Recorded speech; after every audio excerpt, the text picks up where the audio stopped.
राधे राधे दोस्तों मैं आपको आज साल की पहली एकादशी पौष पुत्रदा एकादशी की कथा सुनाने जा रही हूँ। तो चलिए आइए शुरू करते हैं, लेकिन उससे पहले हम जानते हैं पौष पुत्रदा एकादशी का महत्व। धर्मराज युधिष्ठिर कहने लगे कि हे भगवान, आप पौष कृष्ण एकादशी अर्थात सफला एकादशी का महत्व बताकर बड़ी कृपा की। अब आप कृपा करके मुझे पौष महीने की शुक्ल पक्ष की एकादशी के विषय में भी बतलाइए। इस एकादशी का क्या नाम है, इसके व्रत का क्या विधान है, इसकी विधि क्या है, इसका व्रत करने से किस फल की प्राप्ति होती है और उसमें कौन से देवता का पूजन किया जाता है। कृपा करके यह सब विधि पूर्वक कहिए।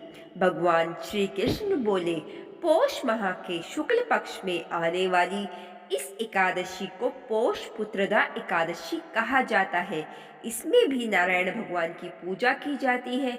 विधि पूर्वक इस व्रत को करना चाहिए। इस चर और अचर संसार में पुत्रदा एकादशी के व्रत के समान दूसरा कोई व्रत नहीं है। इसके पुण्य से मनुष्य तपस्वी, विद्वान और लक्ष्मीवान होता है। इसकी मैं एक कथा कहता हूँ, सो तो ध्यान पूर्वक सुनो। पौष पुत्रदा एकादशी व्रत कथा। भद्रावती नामक नगरी में सुकेतु नामक का एक राजा राज्य करता था। उसके कोई पुत्र नहीं था। उसकी स्त्री का नाम शैव्या था। वह निपुत्री होने के कारण सदैव चिंतित रहा करती थी। राजा के पितृ भी रो रो कर पिंड लिया करते थे और सोचा करते थे कि इसके बाद हमको कौन पिंड देगा। राजा को भाई, बांधव, धन, हाथी, घोड़े, राज्य और मंत्री, इन सब में से किसी से भी संतोष नहीं होता था। वह सदैव यही विचार करता था कि मेरे मरने के बाद मुझको कौन पिंडदान करेगा। बिना पुत्र के पितरों और देवताओं का ऋण मैं कैसे चुका सकूंगा। जिस घर में पुत्र ना हो उस घर में सदैव अंधेरा ही रहता है। इसीलिए पुत्र उत्पत्ति के लिए प्रयत्न करना चाहिए। जिस मनुष्य ने पुत्र का मुख देखा है वह धन्य है।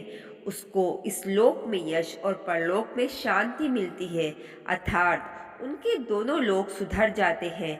पूर्व जन्म के कर्म से ही जन्म में पुत्र, धन आदि प्राप्त होता है। राजा इसी प्रकार रात दिन चिंता में लगा रहता था। एक समय तो राजा ने अपने शरीर को त्याग देने का निश्चय किया, परंतु आत्मघात को महान पाप समझकर उसने ऐसा नहीं किया।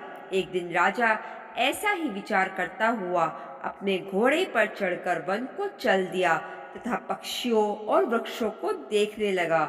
उसने देखा कि वन में मृग, वाघ, सुअर, सिंह, बंदर, सर्प आदि सब भ्रमण कर रहे हैं। हाथी अपने बच्चों और हथनियों के बीच घूम रहा है। इस वन में कहीं तो गीदड़ अपने कर्कश स्वर में बोल रहे हैं और कहीं उल्लू ध्वनि कर रही है। वन के दृश्य को देखकर राजा सोच विचार में लग गया। इस प्रकार आधा दिन बीत गया। वह सोचने लगा कि मैंने कई यज्ञ किए, ब्राह्मणों को स्वादिष्ट भोजन से तृप्त किया, फिर भी मुझको दुख प्राप्त हुआ। क्यों?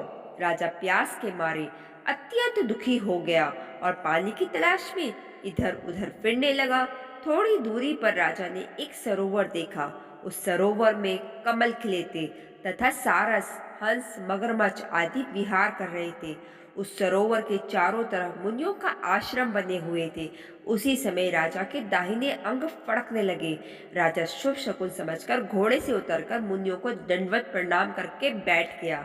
राजा को देखकर मुनियों ने कहा, हे राजन, हम तुमसे अत्यंत प्रसन्न हैं। तुम्हारी क्या इच्छा है, सो कहो।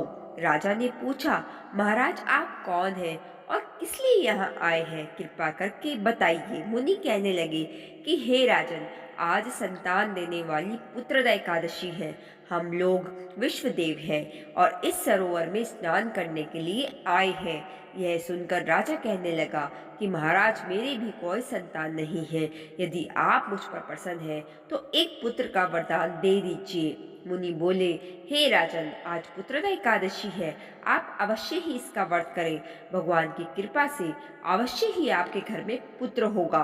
मुनि के वचनों को सुनकर राजा ने उसी दिन एकादशी का व्रत किया और द्वादशी को उसका पारण किया। इसके पश्चात मुनियों को प्रणाम करके महल में वापस आ गया।